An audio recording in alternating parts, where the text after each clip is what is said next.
I live in the past.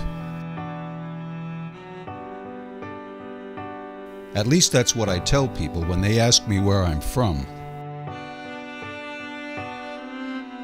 Sometimes they look at me kind of strange, and I can appreciate their reaction.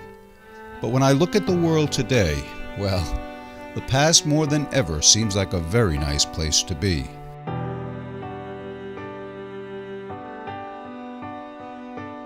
I love modern technology. I'm an information junkie. But I'd trade it all in a heartbeat if we could just bring civilization back into our lives again. In the past, where I live, music has romance and singers tell stories. Women are different, and men love and respect them. We put them on pedestals. Mother, are you busy? I'd like to meet my father. Dad, this is Wally Johnson. Well, hello, Wally. In the past, there was an endearing Here I am, expression all of set. innocence on the faces of our children, and we allowed them to remain children much longer than we do today. That was a good thing, because life goes by very fast, and a happy childhood is the foundation upon which to build a happy life. Taking the time to make that foundation strong is a challenge that every parent must face. But today, parents who want to do the right thing have obstacles placed in their path, often insurmountable and sometimes with devastating consequences. I had been a principal in Fairfax, Virginia for several years, and then took 4 years as a district administrator, came down here to take another principalship. And so there had been a good 4 years where I had not attended a high school dance. And when I came to the first homecoming dance here in fall of 2004, I was rather surprised at the kind of dancing that I was witnessing. And I started to ask questions from other principals and my people, and we started talking then about what we could do to stem some of this dancing, because the dancing is very erotic and a lot of physical contact, and it seemed to me rather inappropriate for a high school age student body. So we discussed what we could do, and what we did was ask the students to sign a contract saying they wouldn't engage in that kind of dancing. And we changed the music and tried to intersperse more of different kinds of music with the kind of music that seemed to trigger that dancing. And so we held prom. Now, prom is a completely different environment. It's much smaller, fewer students, more adults. And so it really wasn't too bad at prom. And we tried the same tactics at homecoming for this year. And what had happened, we spent a lot of time with a DJ because we really felt that it was certain dancing, certain music that seemed to trigger this dancing. And if we could minimize that music, we would minimize the dancing. And what happened was our regular homecoming dance with our DJ and everything we had planned got postponed because of the hurricane.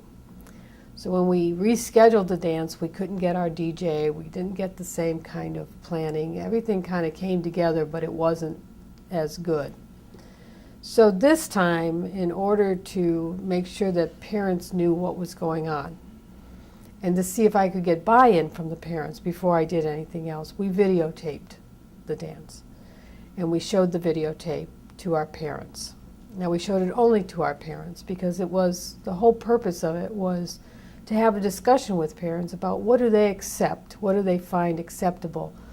And it's not up to me to change the entire culture, but it's up to me to make sure that I have an environment that people, students feel at home, feel at ease, are comfortable.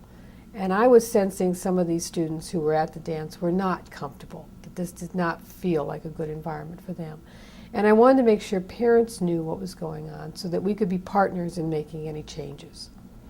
So I did videotape it, and I did show it to several of my parent groups, and we decided to have a subcommittee of our school advisory council to meet with students, parents, teachers, and administrators and come up with a plan for addressing this concern.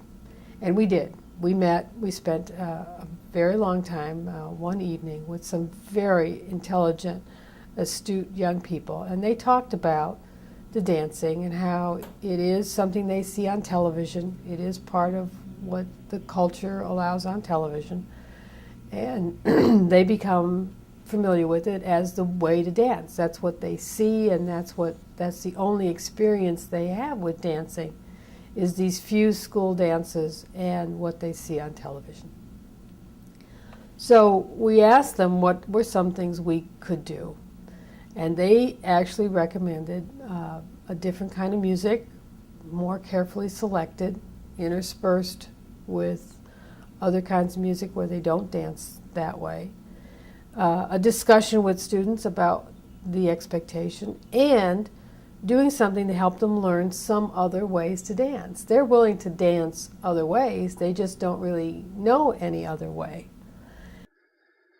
The debilitating effect that liberal extremists, in collusion with government and mainstream media, have had on traditional family values can only be described as criminal. You will not find human societies in which large numbers of mothers abandon their children. It does not happen.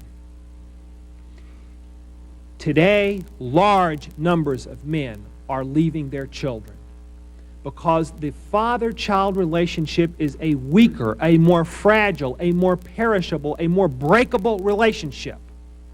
And that's why Margaret Mead reminded us that we need culture.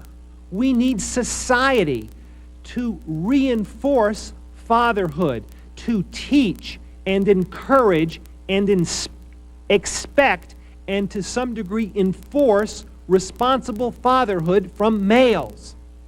It does not happen naturally or automatically. We need a strong cultural story, a strong cultural message that helps men to go into the role of married fatherhood so that we can supplement maternal investment in children with paternal investment in children. And that's the trick. Some of the anthropologists say that's the trick that distinguishes the rise of successful human societies across culture and across history. So it is a fundamental civilizational matter.